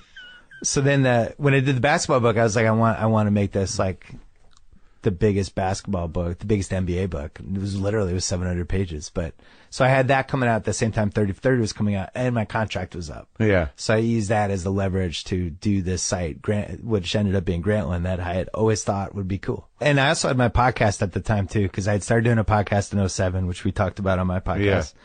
Yeah. And they had no other podcasts that were really resonating. But they probably didn't get it, right? They knew something was happening with mine, because mine was getting a lot of people within like a year. But wasn't one of your problems was that they just couldn't figure out how to monetize it? They couldn't figure out how to monetize it, but they knew it was something, and they knew it was a space they needed to be. So when I had that last contract, I was like their lead columnist. I had their lead podcast. I had 30 for 30, and I had this basketball book that had just hit #1. So they want to lose you. They didn't want to lose me. It was just it was just the perfect lining up of events. But your fourth, you couldn't have foreshadowed it. It was just the way things. No, it was. You didn't have some master plan. No, but I will tell you though, when we knew that 30 for 30, when we found out when it was going to be, I really believed in it. I really thought it was going to be a thing. Yeah. And my book was coming around the round time, and at some point early in that year, I was like, wow, this could be good for me. My contract's up. Like this is lining up nicely. It's a great feeling to where you can play something. Yeah. I was like, wow, this wasn't 100% intentional, but man, this is like really nice how this is lining up. Where you have a negotiating position. Yeah. That's undeniable. But I had the year before, I thought I was going to get fired. So that part was funny too. I was really battling at them. They were messing with my column again, and they canceled the Obama podcast. That's right. Yeah. I'm still not 100% over. But really? Yeah, that was tough, because I had a chance to get him before he even became president. And what was their excuse? Their excuse was it was at a point in the election where they didn't want to affect it one way or the other with an ESPN thing. And if I had him, then I'd have to have. Well, they probably didn't want to affect their fans. Who the hell knows? I mean, like, that doesn't make sense. Like, we want to sit this one out because we'll probably, but I mean, I could see they just didn't want to politicize the platform. Yes. Right. I'm saying what their garbage answer was. I'm not saying the reason was actually they didn't want to get political, and they were probably worried this guy was going to win and people were going to point to ESPN. It's like one of the reasons he won was he did this podcast on ESPN. Yeah, and you don't know, like, they don't know their audience in that way, but you can make assumptions. I was so mad. So then all of a sudden they did something with both politicians later that year, and they didn't even give me a heads up that I could have a chance to do the Obama thing. And Rick Riley did something he filled out a bracket or did something with one of the candidates. And I was so mad. I had a Friday column due that week. It was a picks column, and I had it every week. And I wrote this whole column about John McCain helping me with my picks, where it just skewered John McCain. And I knew they wouldn't run it. Yeah. But I handed it in to fulfill my contractual agreement for that week. Yeah. But knowing that it had no chance. But it was made up, right? It was all made up. And it was like John McCain, he smells like bologna. And like, it was just, I really went after him. It was a fuck you. It was a fuck you, and I knew they wouldn't run it. So it was not going great. And then, then Skipper, who was running content at the time, not ESPN, we met at this, they just built LA Live, the ESPN building. We met at this creepy conference room on the 5th floor. Yeah. I really felt like not that I felt like I was getting fired, I felt like I was going to get assassinated. Like, it was like one of those things that nobody around. I was like, am I going to get killed? And we just kind of hashed it out. And he was, for a long time, the best boss I ever had. And I was like, here's what's going on. He's like, oh, I didn't even know that. Isn't that weird that when you have those chance meetings with the people that are really in charge, you realize just how insulated they are by underlings? Yeah, because they're delegating everything. And it's something that I'm really wary of. To save your own of. ass. Yeah, it's something I'm really wary of. I want to always know what's going on with people underneath me, even if it's like the lowest level people, but sometimes you just don't. And you don't know, and things can go a little out of control, and you come in too late to it. Right. So that's in another lesson. Yeah, this is another lesson. So within a year, I went from thinking I was going to get assaminated to getting this giant contract extension. They were going to hire Grantland. A gun to take you out. I didn't know. I was like, why isn't anybody here? Am I going to get killed? And then you renegotiated and you got Grantland. Got Grantland, which was not named Grantland yet, and I didn't know what the name was, but I knew what I thought might work. And you were the editor? Yeah, I found all the people. And it was at a time in the internet when everything was immediate, fast. And what year was that? You're going 2010, end of 2009 and 2010, and it was a lot of you got to react, you got to get stuff up, got to get fast, got to get traffic, and a lot. And meanwhile, I was writing these columns on ESPN that were like 6,000 words, and they were the most read columns. So I was like, this can't be true because people are still reading my columns. Right. So I thought there was a chance to create a site that had all kinds of things, kind of playing a little off what I was doing in my columns with sports and pop culture, but also some good long form writing, some wackier stuff. And really the biggest thing for me was I felt like there was a lot of good writers out there that people just weren't seeing. Yeah. There was a talent thing that I think I could see. Because there was no curation. No curation. Right. And I think I could see it because I'm a writer. And I think it's like how with comics, you always, when somebody you feel like they're in your corner, that probably means they're good. Yeah. And I would look around and be like, why doesn't that person have a job yet? And right. Well, wow, that's weird. They're using that person wrong. I would use them this way. And I just started kind of trusting my instincts with that, and writers I liked and people I liked. And if I put them under one umbrella, what would that look like? And people were not happy when we launched Grantland. It was really... Wasn't why? Because it wasn't sports-centric enough? People were like, fuck you, why do you get to do this? It really was, that was the attitude that first year. From who? Just the internet that hates everything. They were like, fuck you, Bill Simmons, for doing this? Yeah, why is a writer why are they building a site around a writer? Huh. Why are they doing this? Yeah. It's a vanity project. Uh-huh. And, we were trying to create this site that just did good stuff, that didn't take shots at other people. Yeah. That tried all kinds of different things and would also have a podcast component and eventually some other stuff. And, it was a big, ambitious, internet thing. Yeah. But it was within ESPN. Right. And that was another thing that made people suspicious. Right. And then I got Klosterman, and we used a couple big writers for freelance pieces, which made people think, oh, they're like the Yankees. They're spending crazy amounts of money. We were not spending crazy amounts of money on writers at all. The thing we were doing was finding young people that really had not caught the wave of their career yet, but we were going to help them get there. And right. We weren't spending a lot of money. And there was this perception that we were, which was, all of this was so frustrating. I just had to keep my mouth shut. And it was successful, right? I mean, it was, I think, by about some guy wrote for Grantland that really just unloaded on me on one piece, but it was very well written. It bothered me though. Oh, really? Yeah, I can't remember his name. We wrote a flattering thing at the Ringer about you, I remember.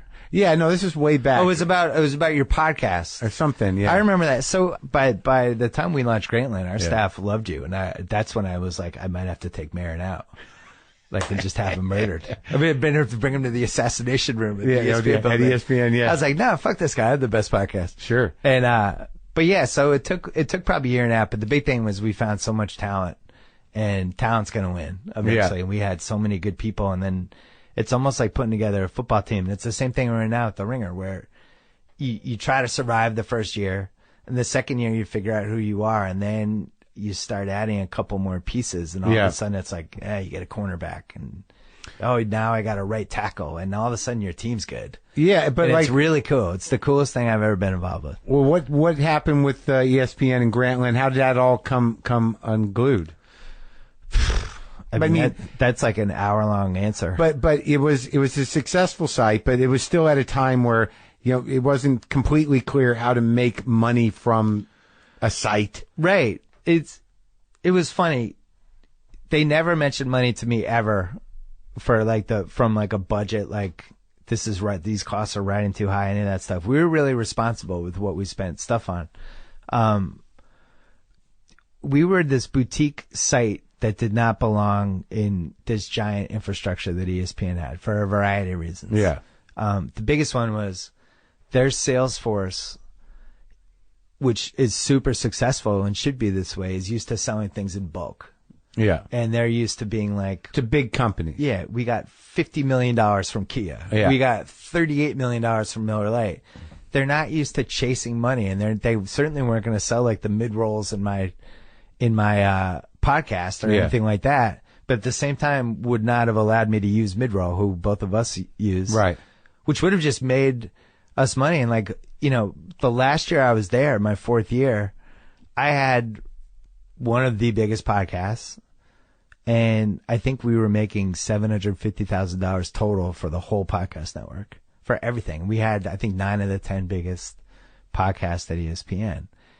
So when things started going south, and they're like, well, your budget's high, and I couldn't get a head count the last 18 months I was there. We couldn't grow, which makes it really hard to just keep doing great stuff. And they were still adhering to the old paradigm. Yeah, they were like, look, here's what your site brings in. And I'm like, yeah, but my site should be bringing in twice as much as this. We're doing well, and we matter. And the Skipper had told me all along, like, try to create Rolling Stone in the 70s for the internet. And that's what we were trying to do. And we were in year 4. We didn't have a web designer. We had, I think, 2 copy editors. I had a video audio staff of 4 people. And meanwhile, we're cranking out podcasts left and right and videos. Like, it was not sustainable. And that's what I was trying to tell them. We had 50 people at the peak of Grantland, and I have 90 people at the Ringer in 2+ years. It just wasn't sustainable. Right. And so we were fighting about that, but then I had other issues because, like, I was on the NBA show and I didn't want to come back for the second year at all. Yeah. And they talked me into coming back, and it turned out to be a disaster. And what show was that? It's the show called NBA Countdown, which is it's on at ESPN. Yeah, it's like comes on before and after basketball games. But I hit a point like in 2000. So you're there with the other 3 guys? Yeah, one of them was many. my buddy, Jalen. Yeah. But yeah, it's just, they do it in the most missionary position, stale way possible. Right. And you just kind of wait and take turns to speak. And I really thought it was going to be a more creative show. It was like my worst nightmare to be on a show like that. Or just like, yeah. Great point, Jalen. Yeah. And here's the other thing about Charlotte. Right. And it's just like, just shoot me in the head. But when I was there in 2013 and 14, I literally had 5 jobs. Right. And I was burning out. Yeah. Big time. And like losing your mind? A little bit, yeah. Yeah, yeah. I look back now, I'm like, what were you doing? It's like I don't even remember stuff. Like, that's what happens when you're that overwhelmed all the time. I literally don't remember stuff. Like, somebody emailed me this interview I did with George Gervin, the Iceman. Yeah. Who's like the 32nd best player ever. Yeah. And I talked to him for 40 minutes. I have no recollection of it. I don't even remember what year. I was like, how am I in this? It was like I had a drug problem, and it was all hazed out. Yeah. If you don't make any space for it to relax, you can't overload. I was running Grantland. We were doing second volume of 30 for 30. Yeah. I was doing my column, which obviously I have to research and figure out. And you won a Peabody, right? Yeah, we won a Peabody for third. That's a big deal. I'm doing my podcast. I never got a Peabody. Yeah, go ahead. I'm doing my podcast, and then I was on this NBA show like 50 times a year. And it was just too much. And so you're about to pop. Wasn't great. Wasn't great. And then how did it all end? I spent a lot of time thinking about it, and I realized after the fact I was really traumatized by the whole thing because, like, there reached a point where I really loved working for that place, and I really wanted it to be better. And I guarantee I worked harder than anybody who was there at trying to do stuff. Yeah. And it was just so weird to be resented by that in some circles. The strangest thing that happened was, Magic left the right before I started doing the second season, Magic left the show. He left Countdown. Yeah. He owned the Dodgers. He didn't have time to do it. Wilbon had left the show, which was its own messy thing. And Magic left, and I was like heartbroken because he was one of the reasons I came back. Like, spending a year with Magic Johnson was amazing. He was an amazing guy.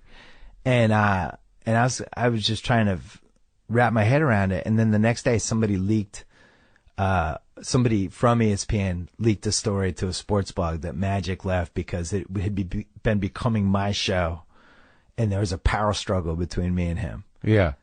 Like, I love Magic. I was like, when that happened, when people are leaking stuff that you work with to try to damage you, that's when it goes to a whole other level. And I just couldn't wrap my head around it because I was thinking, all I'm doing is killing myself for this company. Like, when I finally left, I had so much vacation time accrued from the last few years that I got this giant check in like December 2015. And I was like, what the fuck is this? Like, and it was like, 20 vacation weeks or something for the last few years. It was crazy. Nice. But, when I got suspended, it definitely turned, which was its own issue. When was that?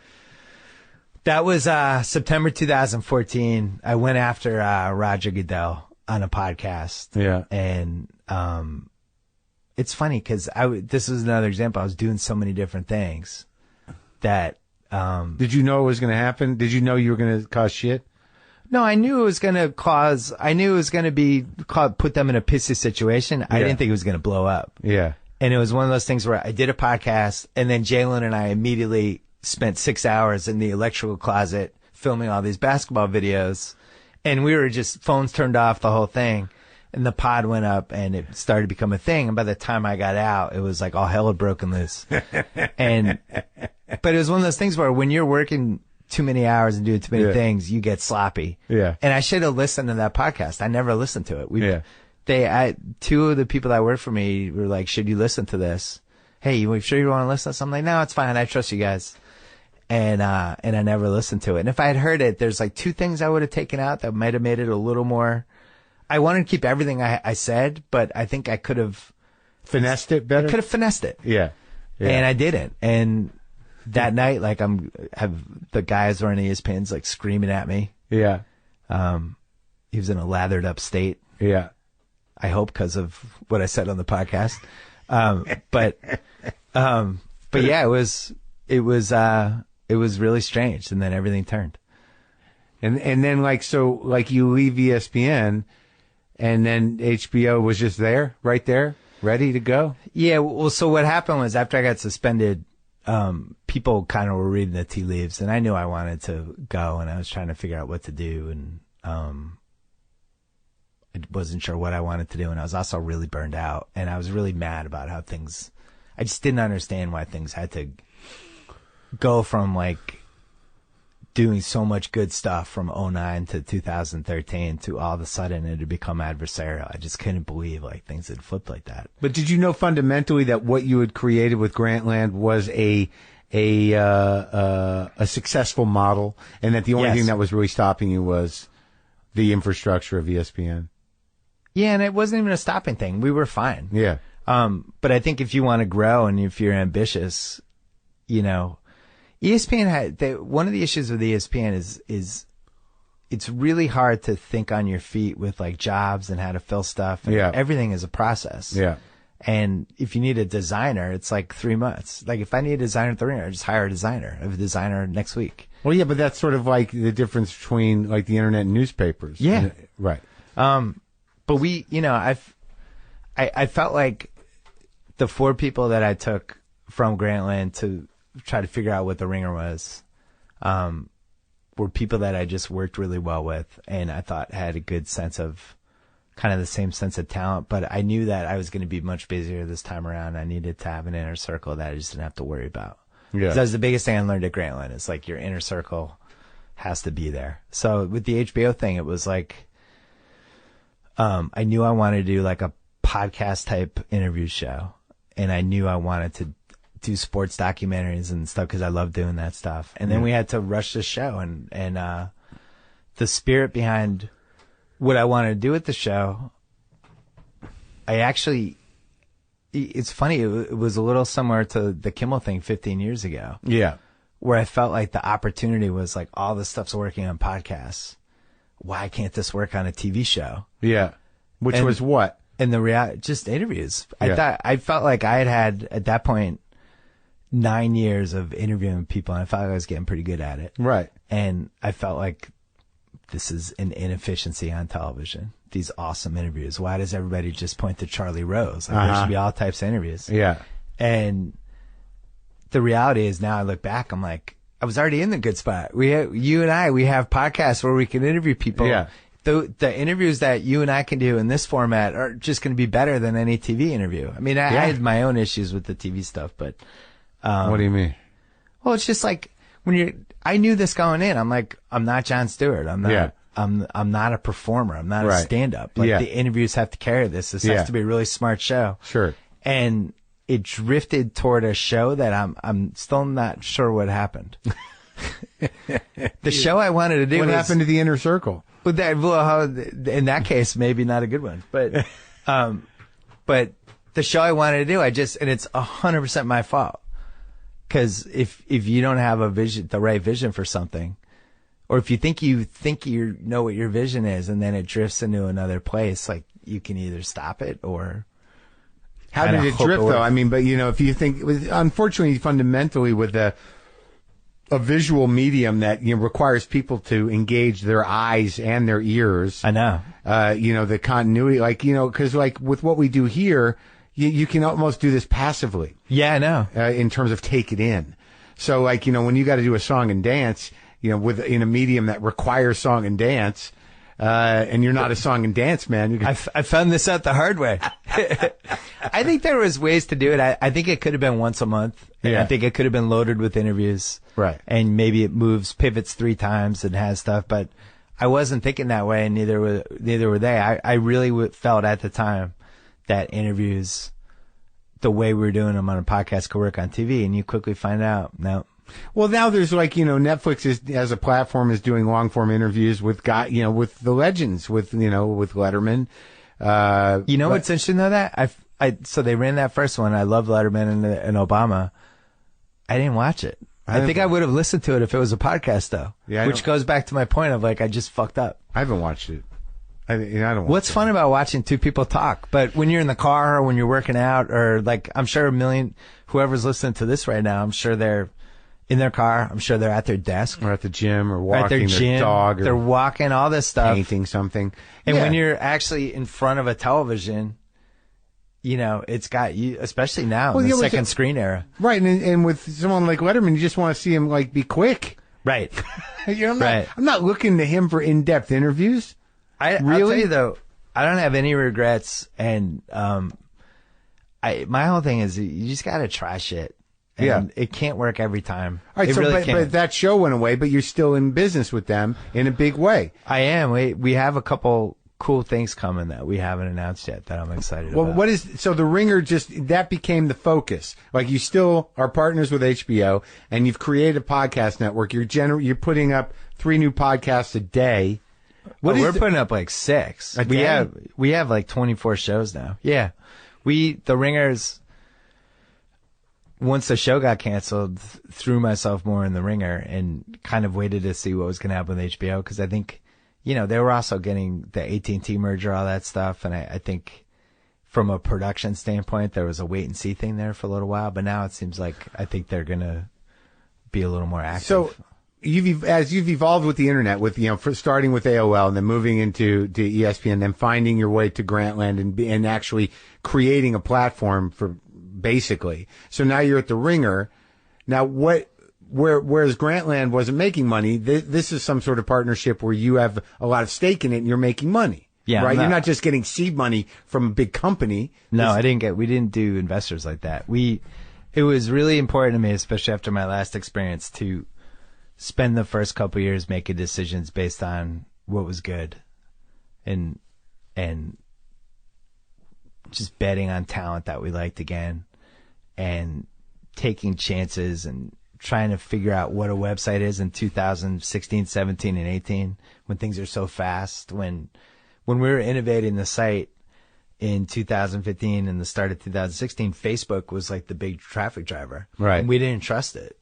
We just felt like, what happens if they change the algorithm? Everyone's screwed. We have to have a site that has people come to the main page. We have to have a podcast network. We have to be the ability to promote everything. And over the last 9 months, it really fell into place. And it's, it was much harder than Grantland, because Grantland, we still had the checkbook. Sure. Especially for the first year, where I could be like, I like that writer. Let's get them. And the infrastructure they had people was already doing there. stuff for us. Right. Yeah. We're talking first 4 months I had my podcast, we're doing it in my guest house. Yeah. And Andy Greenwald and Chris Ryan, they do this podcast called The Watch, pop culture podcast. They're coming over to my guest house and doing it. Yeah. And people are just walking through my house, and it's like my kids, like a burglar could have walked in and taken one of my kids. And yeah. People, they wouldn't even flinch and be like, "Oh, you must be with the podcast." Like, yeah, that's where I am. As they throw them in a van. And it was just grassroots, trying to figure out everything on the fly. How do we have healthcare? How do we do benefits? Sure. Where's our office going to be? But really building a business from, with a big business is the hardest thing. I can't even tell you how hard it is. And how scary it is when you don't really know how to do a lot of it. But don't you hire people that know how to do it? Well, that's the thing. We had a good inner circle, and I had the Grantland people that were running the site that are just great. And you got them now back. Yeah, and so I knew I trusted them. I knew, like, at least we're going to find writers and we're going to build a culture. The biggest thing we wanted this time was the culture has to be like lights out. You just have to have great people. Like, we have great people, like really good character people that look out for each other, and you can kind of feel it. That stuff, once the relationships build, that stuff spills in the site. And now, like, digital video and stuff like that, all this goofy stuff we're trying. And 2018 is like the best time ever to be a content producer. Yeah. It's not just all the TV streaming and all that stuff, but it's all these different digital platforms and all these different ways you can reach people right away. And it's whoever has the best idea, I think, has a much better chance than maybe they did 10 years ago. The Andre doc is very good too. Thank you. How much of a part of the process in terms of editing and stuff were you there for all of that? Were you giving creative input? I mean, yeah, I think if you're doing it correctly, the director is all in, as we discussed. Right. But they also need a friend and a sounding board and somebody who can gently talk them out of stuff. Was he a wrestling fan? Yeah, he was. Okay. But they get lost in it, and they hit a really dangerous point, and they need at least one person who they trust completely. Pull them out. Well, who says to them, like, I know you love that France footage, but if we just take that one part out, like, just try it. It might not work. And they need a friend. Yeah. They hit a point where they just need a friend. Comics, I feel like they've been out on the water too long alone. They really do. They don't see it clearly anymore. Yeah. And it becomes, and I identify with it because when I did my basketball book, it was so big and it hit a point where I was the only person who could see how it all fit together. And I really needed somebody else. And it just was too hard. And it was just me. And I ended up with a 700-page book, and it should have been 500. Do people love the book, though? It seems like they do. Yeah. It actually does seem like, I mean, there's a million things I'd change already, but. I know, but it's one of those things where if you put that much of your heart into it, that, like, it's got to have a pretty hardcore following. My thought was the normal move would be to do 2 books for 350 pages each and get paid twice. I'm like, fuck that. I'm doing one awesome book. And now I'm like, I should have done 2 books. Could have spread it out. Would have been nice. And how much do you feel in your heart and soul that is there any, now that you're doing these documentaries, or this is your first documentary for HBO Sports, is there a good healthy amount of fuck you to ESPN in this? No, what's weird about ESPN is everybody, think pretty much, I don't want to say everybody because there's a couple of people left, but most of the people that I had issues with, or I feel like, just ran my course with, shall we say, are gone. Oh, yeah. And the people that are running the company now, I really like, and some of them are my good friends. Like the guy I created 30 for 30 with runs content. Oh, yeah. That's how it works. People move up. Yeah, people move up. Guys go out. I actually am buying ESPN stock these days because I think it's the most rational, higher level group they've had in a while.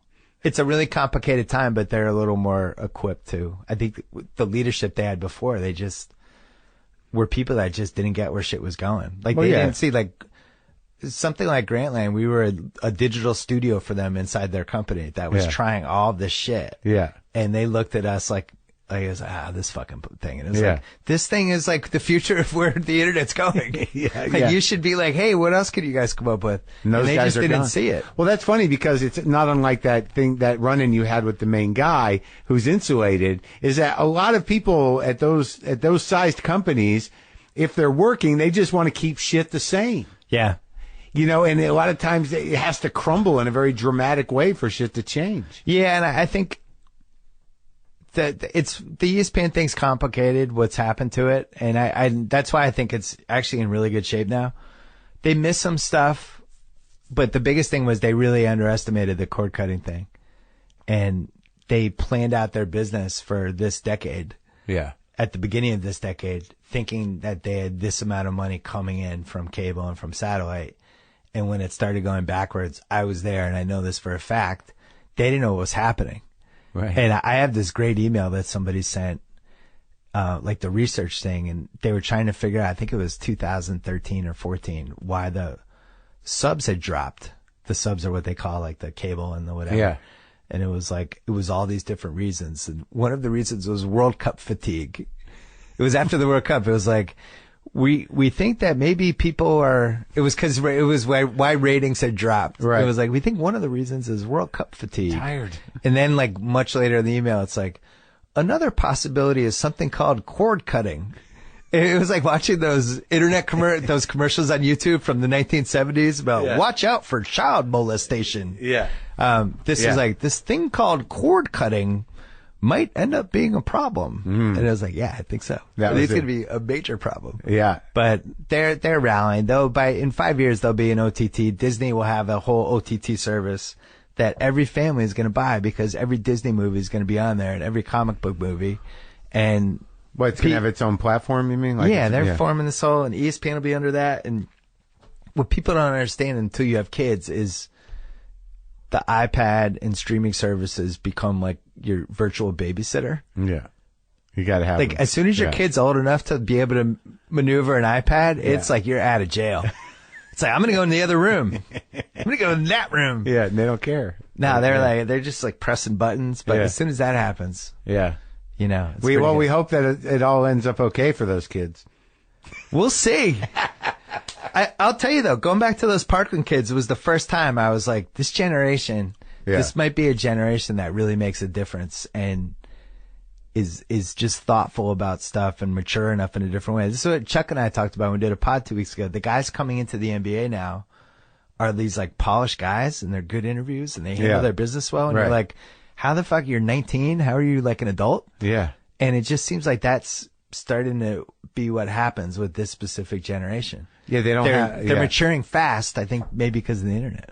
Yeah, because they're adapting to the pace of things and to the tech, not just the tech, but to, how to behave like a machine. It's good. I do. Go out there and act like an ambitious machine. Be polite. See, you're like me. I do worry, and I'm fanatical about it with my kids. I'm so worried that they're not going to have social skills. My kids have really good social skills right now, but I always like trying to get them with people and interact with people. And when you meet somebody, shake their hand. And it's stuff that you're starting not to see anymore. Well, I think that's probably that would be the liability. I wonder how that really pans out, where they're perfectly polite and they know how to behave, but how much experience do they really have with, engaging with people? Do they have a sense of humor? Oh, yeah. You can have a sense of humor digitally, but be the worst hang in person. And like, with my son, like I was letting him watch South Park when he was like 8. Yeah. All those shows. You Like gotta get him. he watched Atlanta with me last night. Like I want him to have a sense of humor. I don't care if he's 10. Like I want him to know what's funny and not funny now. How's he getting? How's he going? Good? He's fucking hilarious. Oh, good. He's so good. Atlanta's a good show. Atlanta's a really good show. Really good show. There's beyond comedy, that thing. It's the show that I look forward to the most. Yeah, it turned out me too. My girlfriend turned me on to it, and I was sort of like late coming to it. But I like Donald a lot, but I just didn't watch it. And then I watched the first 10 like in a day. Yeah. And now I'm like on it, It's funny watching with my son because I'm really hoping he's going to laugh at a couple of the subtle parts that I would hope he laughed at, and he did. I'm like, oh man, I'm doing a good job. Oh, good. Doing a good job with this. You're doing a good job with everything, man. And thank you. And thanks for coming over. By the way, I never do podcasts. I'll probably never do another one. How was it? Why? You were going to tell me why. Weren't you going to tell me I don't why? know. I always felt like I had my own podcast, and it was like if I do one, then 20 people are going to want it, and then I'm just doing the same podcast over and over again. And I don't know. I just always felt like I have a podcast. Why would somebody want to hear me on another podcast? Well, it was funny because when I started at the beginning, especially I think it was more the comic-driven podcast. We right, would you have to do quid pro quo. Yeah, and it actually helped, I think. I think it helped everybody. I think podcasts have been amazing in so many different ways, but how they've brought life and humanity to the comic industry. Yeah, they're not just a bunch of weird nighttime monsters. Well, it's turned into this like 10 years of therapy sessions with comics on each other's things, crossed with some really funny stuff. And it's such a great medium, and it was always the case. Like, I don't know when you grasped it, but the first time I did one, I was like, this makes sense. This is cool. So we do this interview and then people get to it. This is so great. logical. Yeah. And it was great. I liked the idea that you could stretch out by yourself and with people, that I didn't have to be funny, that I didn't have to, and that I could talk to people about me. Yeah. Yeah. It's how it started. We didn't talk about you that much in this one. I'm over that. That was the first 100. Thanks for coming. Thank you.